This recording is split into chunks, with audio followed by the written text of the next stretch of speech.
precinct, deadliest precinct in the country. And one of my first scenes is a shooting scene. It's on a midnight shift. And I had almost tossed these two individuals because they were carrying a tire iron at 2 in the morning, 3 in the morning. What are you doing with a tire iron?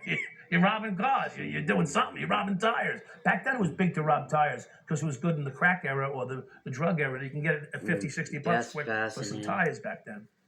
So, and I failed to stop them because my partner didn't want to get out of the car.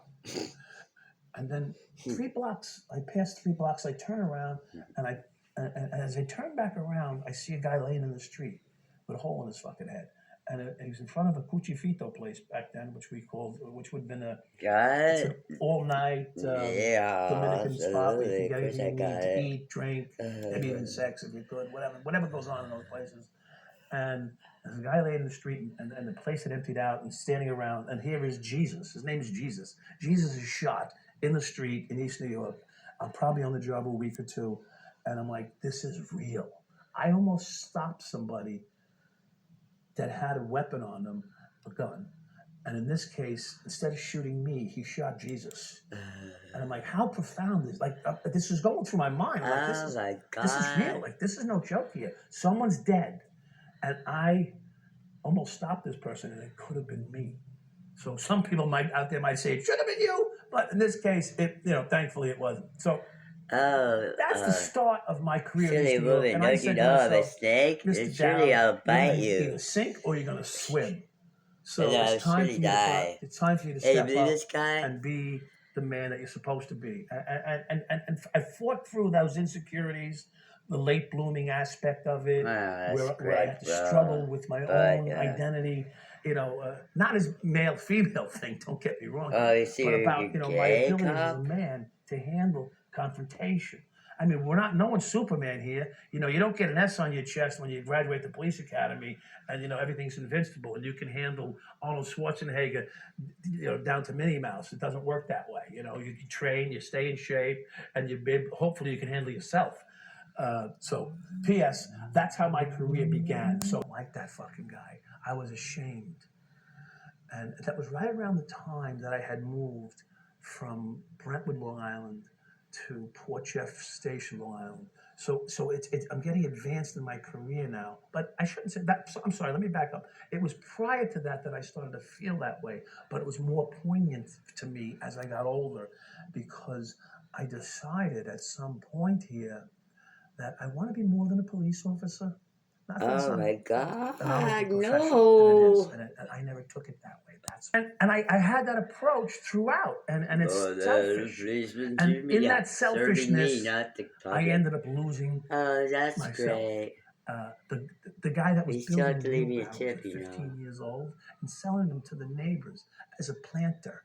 It was 15. I paid $5 for that wheel that they put on that little wheel cart that you see out in front of people's lawns. I paid $5 for that. I took the wood from crates that were skids that you would put boxes on top of. I took the crate wood and I molded them and I cut them and I put them together and I sold wheelbarrows to my neighbors. No way. That's your corruption? What, are you like 100 years old or something? Trying to have some free goals. Oh yeah, when he said he would make wheelbarrows, I didn't believe him. I think that's code. Yeah, because that's not really corruption, I think he was just saying it in code. This is like staged. They staged it, right? And he's panicking. Okay, so wheelbarrow is probably like he wasn't selling wheelbarrows. He said he was probably selling crack. As I look back later on, I keep panicking. The captain wants to see him. He points. So I turn around, and the two guys that were walking captain wouldn't be wanting to see him if he was selling homemade wheelbarrows that he made out of pallets. And I'm like, yes, can I help? I just drank another 5 ounces of 48 men were there. This was big. I didn't know how big it was. I'll find out later on when I read the news. But anyway, so the elevator opens up, and I go up to the 16th or 17th floor. I enter the elevator, and there's these scrambled eggs I never saw in my life. The scrambled eggs in the police department means the gold brass on top of that. Oh, so you guys are always talking in code, huh? Chief so-and-so, Chief so-and-so. I took 2 guns off the street, all on observation. They weren't like calls and the rape collar, and then there was one other one that was a drug collar. It was a big drug collar. He goes to me, Doubt, He says, I'll tell you what, Yeah, I'll it give you sounds one like you're meritorious and bragging, EPD, you the know. other Why two I don't you can't put help you some with. more criminals So in it was like, jail? it was Monty Hall. I was making a deal with the Arrest some captain. kind of Just so he gets voter what they call fraud or medals something like that. some, You know? above my badge. Find some of those And I missing said, kids. yeah. Why are you I why are felt you like a proud of fool. yourself for being Like, a here I corrupt am, a cop? young, I don't aggressive cop. I think I'm understand. doing something really good. You I'm making know, these crime's really up exciting arrests. 500%. I'm getting pats on the And back you're by laughing my about fellow being officers. corrupt? I don't I get go into it. the captain. He says, this is a You regular actually day in proud East of New your York. I'm like, corruption? It sounds wait like a you're minute. proud Well, of if I was in yourself. Queens or Staten Listen how Island excited or you get. Midtown Manhattan, what would I be doing? Oh, you'd be getting gold plate dinners awards for these types of arrests, but not in East New York, pal. It's a regular day. So So what an you're doing awakening, to your say the job. Why least. should you get a gold plate? If you do your job, you get a gold So now plate. I'm in a precinct, and I'm beginning a career that's showing me what I think is so important and so big has mitigation in value. It might have been important to the person's life I helped save, or the woman I prevented being continuously raped. That may have been Right, important to yeah, them. you didn't do any of But that, as right. far as the I'm sure PD was you did. concerned, and the bureaucracy and what we Yeah, call the you guys job, sound like a regular the hero job guy. really didn't give a shit about me or what I was doing. It was more like it was a numbers game for them, and it became a numbers game. And so that takes away my policing instinct, not to for the instinctiveness of it, to sort of hold some pride in what I was doing. Being It got corrupt? wiped away real quickly when you didn't feel the sense of your own department showing you that they appreciate Right, that's what happened with Black Lives Matter. Yeah, the minute they show that, that's that where the the rubber citizens starts to meet don't the road care. very early on in your Yeah. career, and We don't want things start to good change. cops out My there. We want outlook on the everybody police corrupt. department and how, and don't get me wrong, just because they didn't give me a medal isn't the reason. It's a sequence of things that are going on. You got to stop making drug arrests because you're clogging up the system. They have to be significant. If you make a couple of crack vial arrests, you're costing the city thousands of dollars in housing an inmate, processing an arrest. That's what they're fucking telling you. Time for you. Well, make it simple then. Why don't you just arrest politicians, all right? There's less of them. Visible so that they can prevent crime by their visibility. Right, they're trying to prevent crime. How about bring some of the industrial back, some of the businesses back, so people can have jobs? One-way spiral downward in both my mind. How about leaving them? How about using some of those FEMA camps that you have waiting for us? If you're so crowded in prison. You're not ordering them to stop making arrests. You're just making their lives more Wow, they're difficult telling to you make not to arrests. make arrests? That's hilarious. So it became That's a great. very Yeah, so what are you going to combative do way about of corruption, work right? So as you're a driving job. around, you're nothing to do because you're not supposed to arrest people, so you That's get where corrupt. Michael So Down what? begins to turn That's why I could tip his you a own- good tip, so be happy about it. He starts to make them down, taking payoffs, and eventually, the end would come. So now I'm in the 94th precinct, and I've turned a career from being involved with drug operations to in the 94th precinct. I got involved with organized crime figures, and I turned the auto industry into a way of making money, and it was less. I was less involved with the street level activity then, because now I'm just dealing with the organized crime figure who runs an auto body repair shop. Right, and you're meeting in cafes and But part of me stuff. couldn't stay away from the drugs. Right, Mind you, at this point, because I there's where the developed prostitutes a hang out too, significant right? drug organization on Long Island. Okay? Yeah, who wants to look at a bunch of old And by mafia that I dudes when you mean can look at significant. me? It was a well-funded. It was not large, but it was a steady flow. It was anywhere between $1,000 to $2,000 a week. Yeah, but that's, you know what, now that I'm used to like the high from crime and 4 or 5 gangster life, outlets that I don't want to hang out with a bunch of cocaine old to on Long Island. mafia dudes. I mean, I'm entrepreneurial, right? I figured these are gentlemen that I know that go to the local bars that I would go to, and in those local bars, there's always someone selling cocaine, so it might as well be my cocaine. I mean, if you're gonna sell cocaine, I'm gonna bring in 96% pure there cocaine, you go. and you're gonna do That's how whatever you you do to go. it. But Yeah, you you get the didn't best care about all when I show the up. drug addicts So I you were give my making, guys the best officer. cocaine in America at the Yikes. time, mostly pink Peruvian, which was incredible. Sounds like you're bragging. You're making me nauseous. Didn't, but some of us have dabbled, and that was always the best. It tastes like bazooka. Yeah, keep describing it so that anybody, in case somebody's not feeding, they can start feeding now, okay, cop? Are you still selling it or what?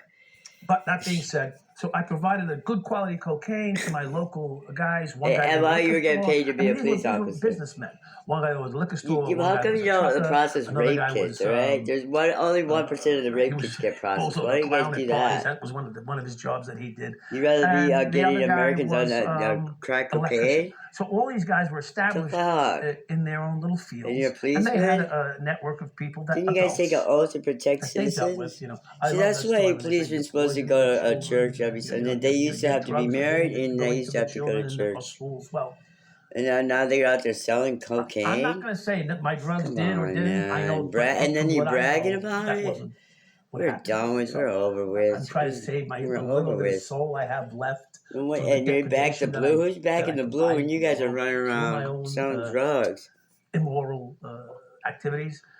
It is immoral.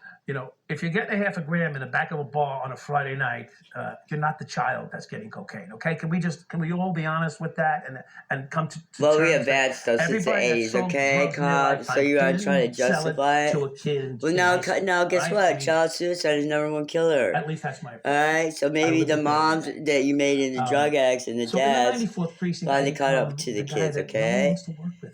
Yeah, maybe you didn't sell it to the kids, right? But you made their parents drug addicts. So however way you try to justify it, you're still wrong. But I can listen to you talk all day long. I love your recording. I'm going to give it 2 thumbs up. Yeah, I just listened to it right before bed. And I imagine you being such a horrible criminal cop, dirty cop. And it just really turns me on. If you do anything illegal here. He said, I have friends in internal affairs who told me all about you. And I'm looking at this guy like, why do I have a fucking job then? I mean, really, think about it. Why do I have a job? You gave me my gun and badge back, a shield. You gave me my gun and shield back. I was happy in the Whitestone Pound, pushing cars, invoicing vehicles. I really don't want this job like this. You let us retire me because, that's the options they had.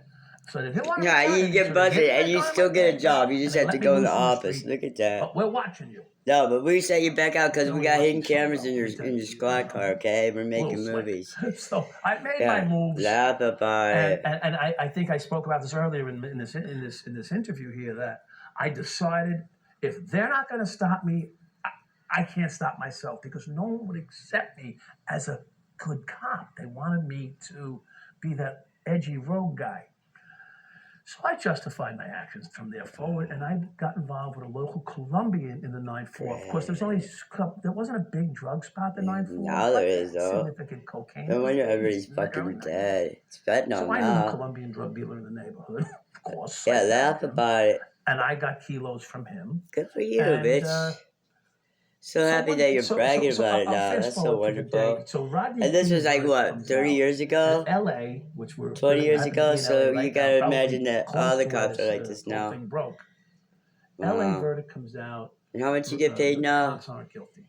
And LA goes on fire. You get paid like, I don't know, $300,000 a year? And so this was back in Rodney College. Yeah, this was a long time ago. During Rodney King. Great. May 6th, I get a call. Good for you. Yeah, and now definitely cops don't do their jobs. They're definitely not going to be chasing any Negroes. And they're still saying N-word. So we know our place. Now it's legal to kill little white boys for saying niggers. Okay? It's cool. Justified homicide for killing a kindergartner in an all-black school. If he's a white kindergartner who says nigger, yeah, he could get murdered by his classmates. How about a 10-1? They go, no, and they'll call it justified homicide. So thanks, cop. Yeah, thanks for being such a great cop. Oh, you're welcome. Yeah, no problem. I'll be taking interviews after the show, okay?